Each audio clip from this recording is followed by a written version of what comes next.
although the garage sale wasn't supposed to start until Friday and last until Saturday at the latest, in case you thought your junk was that valuable. They helped me prepare for it on Wednesday night. Together with Katie, my mother, and Beth, my older sister, we worked until late that day, and then worked like bees all Thursday. As a result, by 8 a.m. on Friday, we had boxes full of items that we had pre-priced and were ready to sell out. My heart was heavy when I picked up, examined and stroked those things that once so much meant to both of us. And now some stranger will take them and carry away pieces of our memory in his hands. Perhaps one of the neighbors will buy something from the moments of a past, happy life in this house. Room after room became eerily quiet as things were taken out. Echo, which had been hiding in the corners for many years, has now returned and settled down like a master in the house. The master bedroom was the hardest part. The skirt I bought for her back in Maui, for sale. 2 pairs of funny, exactly the same sandals that we stomped along the beach in on that vacation. They are no longer needed. Her blouses, trousers, skirts, and all these endless shoes of different styles and colors. I'm really wondering if we can sell it all. Mom said to start with $10 a pair, although I'm sure each pair probably costs much more. Yes, what my wife really knew very well was how to masterly handle a credit card. Almost everything I picked up brought back pleasant memories. Several times I had to turn my head away to quietly brush away a tear. Maybe over time my memories will fade, but that hasn't happened yet. It seemed as if the contents of every box I opened cut my heart to the quick. Mom would send me into the kitchen from time to time, telling me to have a snack and rest. He and Beth shouldered this task on their shoulders, and even my broken heart could not stop them from completing their mission. Sitting in the kitchen didn't help me at all. My new apartment was small, and I wouldn't need all those pots, pans, and plates there. By the time we decided we were ready to start, the garage was filled with boxes from floor to ceiling. The plan was for Hank, my father, and his buddies to dress up in what looked like very official law enforcement uniforms. All of it was purchased at the store for Halloween. My father and his friends had permits to carry weapons, and they planned to parade during the crowd in full regalia. At the same time, a rumor was started that those who are looking for a 5-finger discount, in other words, take goods without paying for them. It's better to try your luck somewhere else than to try your luck at our sale. Mom said that she would handle the cash proceeds received from the items sold. On Friday, I was outside before dawn, setting up tables and tents. Fortunately, according to the weather forecast, the wind was quite light and no precipitation was expected during the day. Interestingly, even this early, some potential customers were already driving by, asking if we were open. At garage sales like ours, there are always early risers looking to find great items at mindlessly discounted prices. Beth showed up around 7 in the morning with fresh donuts. Soon after that, Mom and Dad showed up. While the women were fussing about, the men began to remove furniture from the house. With every item that we took out of the house, the crowd that quickly gathered in our yard increased in size right before our eyes. It was surprising to see so many people for such an early morning. Mom volunteered to deal with the cash coming in, and I was glad that we had thought ahead and brought a large package of disposable bags for customers to put their purchases in. Beth enjoyed interacting and working with the arriving crowds, and would come up with all kinds of funny nonsense whenever someone asked a question. The sister easily told them everything about things that they themselves would like to hear. Ahee Street was no longer crowded, since 2 of our closest neighbors took advantage of the crowd of people and also put out some of their things. We did not fail to exchange pleasantries with them. Darcy, Diana's closest friend on our block, showed up just before 8 a.m. "Chad, what's going on?" she demanded. "Good morning, Darcy. Actually, this is called a garage sale." I grinned, circling our yard with my hand. "I know what it is, asshole," she snapped. "Diana told me that you guys would just be selling some stuff. And here, yes, that's exactly what we do. Just think, it's not even 8 in the morning and we've already sold several good things," I boasted. But she didn't say anything about furniture, Darcy said, frowning and looking around. I think she just didn't want you to know about it. Sorry, Darcy. I'd love to spend time chatting with you, but I have work to do. Enjoy the shopping? I flashed a white-toothed smile in front of her suspiciously frowning face. Darcy looked pretty angry that I had gotten rid of her rather carelessly. He and Diana always liked to think that they were in control of all decisions. So I wasn't at all surprised when a few minutes later my phone started ringing. Hey, Diana. Hello? Sorry, I can't talk for long. Very busy with the garage sale, you know. There's an invasion here, but thank God we are coping just fine without you. Chad, Darcy said you have clothes and furniture all over your front yard and driveway. The clearly angry voice of my beloved was heard in the receiver. What can I say? You have to get up early to get past Darcy. Yes, events are developing here, and very quickly. Well, that's it. It was nice chatting with you.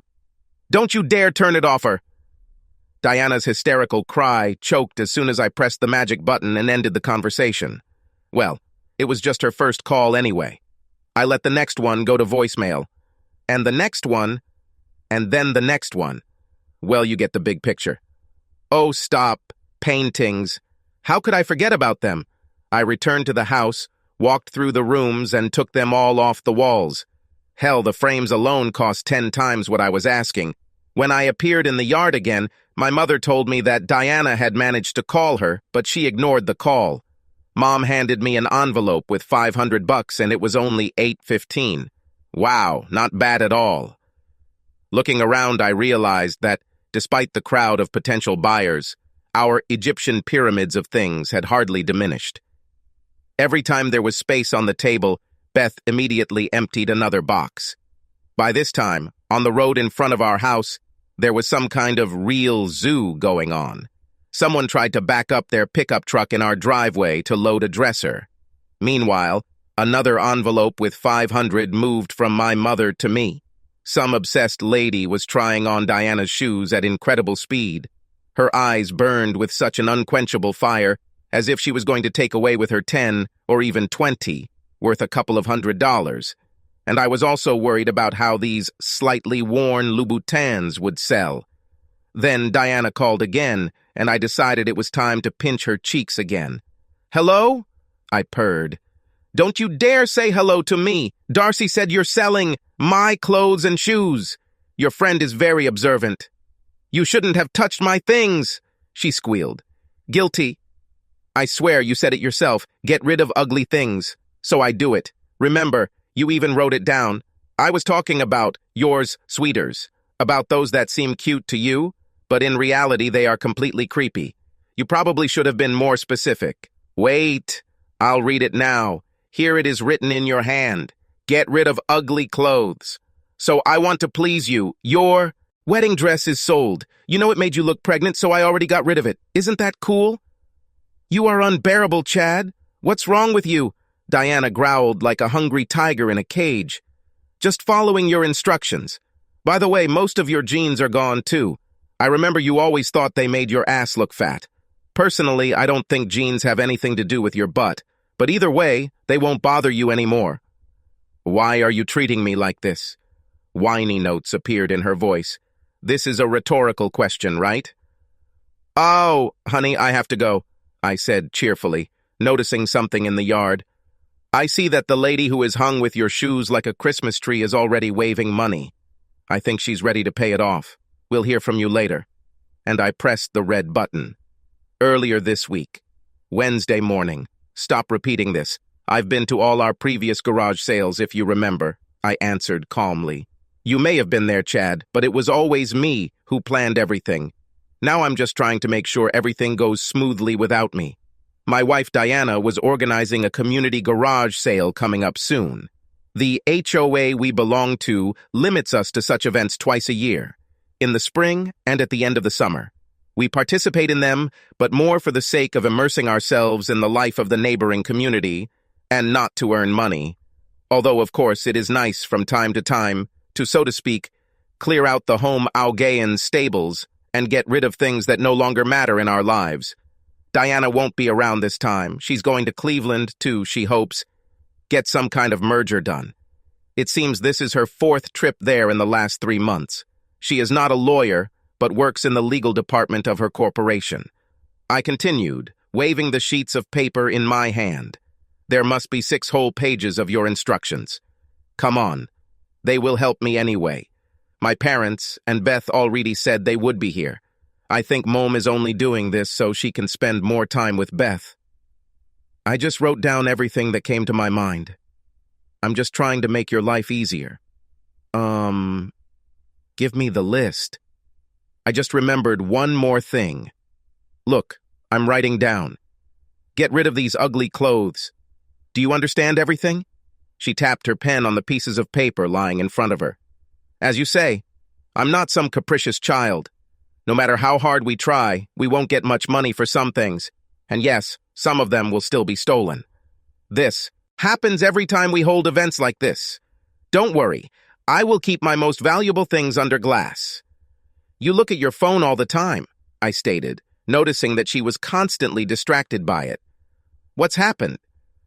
I'm just checking the Uber and Lyft rates, Deanna answered somewhat hastily. They are constantly changing. You see, I just saved $10, she boasted, nevertheless, without showing me the screen of her phone, but, on the contrary, putting it in her pocket. They'll be here in 15 minutes. As soon as the called car arrived, Diana ran out the door in the blink of an eye. For some reason lately, we've been looking more and more like work colleagues than a married couple. What do they say? You can see a lot just by watching. Diana and I were at someone's graduation party. The stress of this fusion was starting to take its toll on her, and she probably should have stopped drinking alcohol a few drinks ago. On the way home, she began to playfully rub my pants, to which my fighter could not help but react. Well, it looks like someone is ready for action. Step on the gas, Chad. My thoroughly licked wife grinned. I increased my speed, and we soon arrived home, safe and sound. Once inside, we took off our clothes and rushed to the bedroom. There, Diana pushed me onto the bed, and as soon as I fell, she attacked my fighter with her mouth. It was great, so I relaxed and enjoyed the moment. Suddenly she stopped, stood up, and in one quick movement found herself on top of me. We both quickly ran out of energy. A short time later, when Diana, dousing me with alcoholic fumes, was already fast asleep on my chest, although she never had time to get off me, I replayed the last 20 minutes in my head. And here's what I noticed that was unusual. 1. She never initiated sex first. 2. I never so didn't like my fighter. So what exactly happened tonight? At the party, she didn't leave my side the whole evening. So if it wasn't me who awakened the insatiable sexual predator in her, then who? I assumed something was rotten in Cleveland. So when her next trip there was announced, I alerted my somewhat expensive private investigator about her upcoming itinerary. Yes, on her next business trip to Cleveland, there were no obvious displays of affection in public. But my sneaky boyfriend installed motion-sensing cameras in every hallway of the 4-story hotel where Diana was staying. She really did a good job of creating a distraction. Diana left her room, went downstairs in the elevator, and went to buy something in the hotel lobby. Then she returned to her floor, but entered another room. And only before dawn, she returned back to her place. Game, set, and match. Friday afternoon, Deanna's parents appeared. Hank stopped them talking on the sidewalk, so I went out to them myself. Chad, what are you doing selling all this stuff? Deanna told us that there were only going to be a few small tables on display with items for sale. Apparently she's not very good at math, I answered calmly. She also said that you don't answer her calls. It is not true. I've already talked to her several times this morning. Well, she says you hang up and then ignore her repeated attempts to call back. Her mother interjected disgruntledly. Why don't you call her and tell her to tell David that he better be careful in the near future? I suggested it to her. David? Who is David? Well, apparently this is the asshole she has sex with during her so-called business trips. If you need proof, I have something for you. I knew I would need convincing evidence. What other evidence? Her father attacked me. Here you go, a photograph. you can keep it because I still have plenty of these. As you can see, the image is dated from this morning, namely 4:21 a.m. Please note that Diana leaves the room barefoot, with her blouse unbuttoned, and she carries her bra and shoes in her hands. And where does she sneak from? Oh, this is David's room where she spent the whole night. Look, what an exemplary wife. My voice oozed with sarcasm. Both parents instantly lost the gift of coherent speech. Her father just opened his mouth and stuttered because words were difficult for him. But, you can't sell all her things. He finally formulated his thoughts. Hey, come on. I have 6 pages of instructions here from Diana on how to run a successful garage sale. I think I can handle this matter. Then I noticed my mother waving to me from the yard, surrounded on all sides by buyers with bucks in their hands. Sorry, I think I need to solve a problem that Katie seems to have. I'm leaving you, and if you want, you can call and talk to Diana. Oh, and don't forget to ask her about David, I shouted, moving away while they stared at the photo of their slutty daughter. I arrived on time. Someone from the crowd was furiously haggling over the price of a set that had previously belonged to Diana's grandmother. Of course, I wish it would all be taken away quickly, but the antique furniture was made by Gustav Stickley I around 1910, so it cost a lot of money. In the end, we agreed on $1,000 for a bookcase, a table, and 2 side chairs. From the last time I checked the value of this antique online, they bought it for about 1/4 of the real price. Perfect. I really wanted someone to get these things because they so much meant to Diana. If someone else bought her family jewelry, it would be a great Friday. When I returned to Diana's parents, they had tears in their eyes and looked depressed. My phone rang again, but after a quick glance at the screen, I saw that it was only Diana. There was nothing to talk about with her. She says, "She loves you, Chad. Can't you two come up with something?" her mother begged. "I've already thought of something," I said, pointing my thumb behind me at the human anthill buzzing and scurrying chaotically around our yard. "We'll get rid of everything we don't need, and I'll move into my own apartment." "And Diana?" "Well, she can live here with David if she can keep up with her mortgage payments." Realizing the futility of persuasion, they drooped and shuffled away, wiping away flowing tears. I still felt sorry for them, since we always got along with them. Diana called again, and this time I answered. "I'm really sorry, please stop this sale." She whined into the phone. "Hey, I'm so sorry that you don't see how a bunch of strangers attacked what we put out in front of the house. Wow, they're taking away the things left over from our past life, worse than a horde of cockroaches. Oh my God!" There was a sob on the other end of the line. "Well, you told me to get rid of all the disgusting things, and everything you wear makes you look like a disgusting, insidious creature, so I suggested that your things be moved. By the way, how is David doing?" Diana didn't immediately find an answer, so I just hung up. Again. By 2 o'clock in the afternoon, when there was still an hour left before the end of the sale, all the furniture and jewelry had disappeared, just like most shoes. Apparently, the Brooks and Hoka brands are very popular among garage sale enthusiasts. We still had a lot to sell, but most of the front lawn was already clear of items on display. And I was walking around with $5,000 in my pocket, which made me a little nervous and not too safe. I was not surprised when I read another message from Diana begging me to stop wasting her things. I wrote back that one of the most valuable things, her jewelry, had gone missing somewhere. Probably someone managed to buy them and is already showing off her rings, earrings, and chains. To this came a cry full of suffering, "You are a skagard!" It was already 3 in the afternoon, but Beth and Katie were still briskly selling goods, so another hour and a half passed before the traffic jams in our yard finally cleared up. We weren't going to continue selling on Saturday, so we just put the remaining items back in the boxes and pushed them into the garage.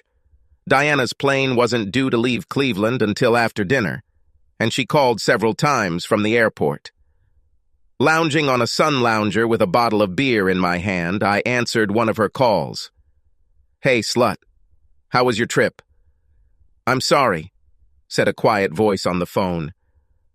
"I can imagine how sorry you are, but this doesn't change my plans." What plans? I moved out. I rented an apartment not far from work. But how can we work things out if you've moved?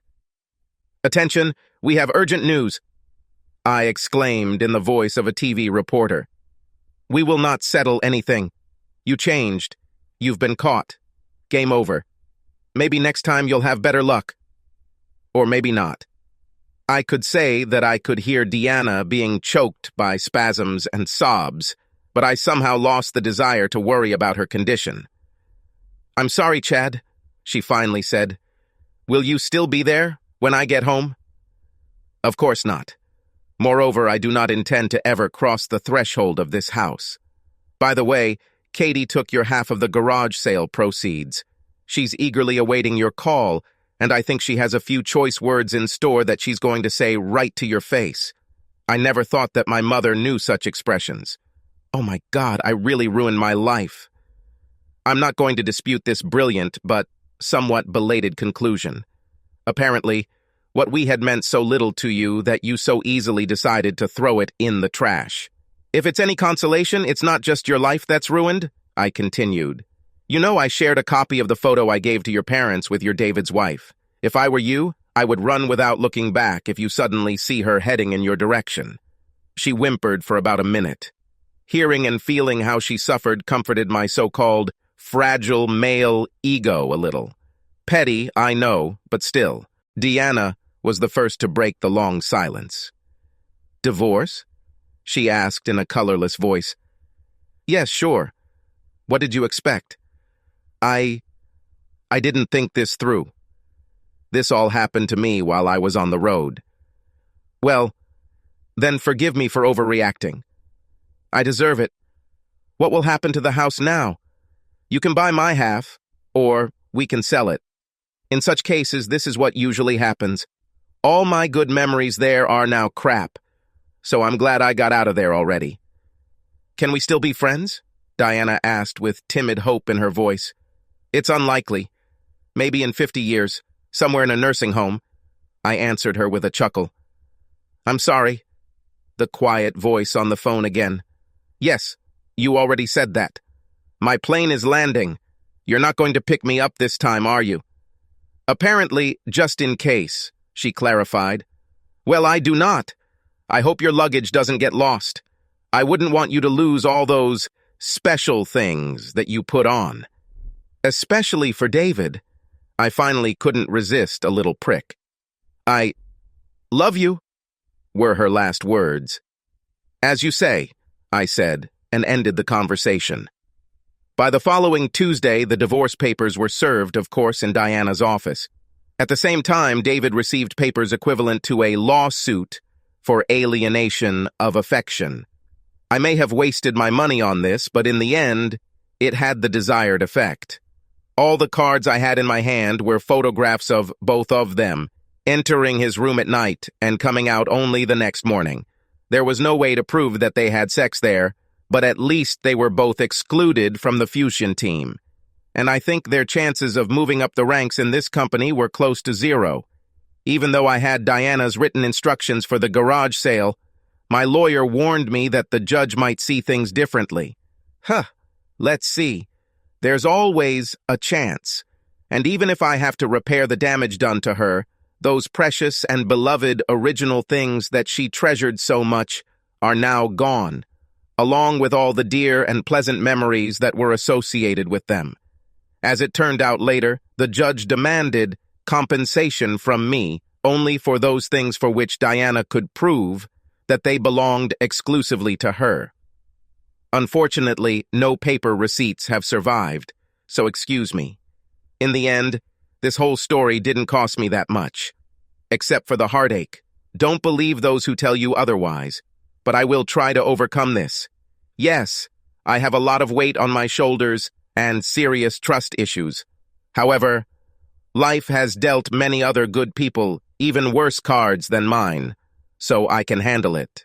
Subscribe to our channel so that your second chaff doesn't cheat on you, and go ahead and listen to the next story, because this story is nothing compared to the next one. If you're under 18, don't even think about listening to the next one.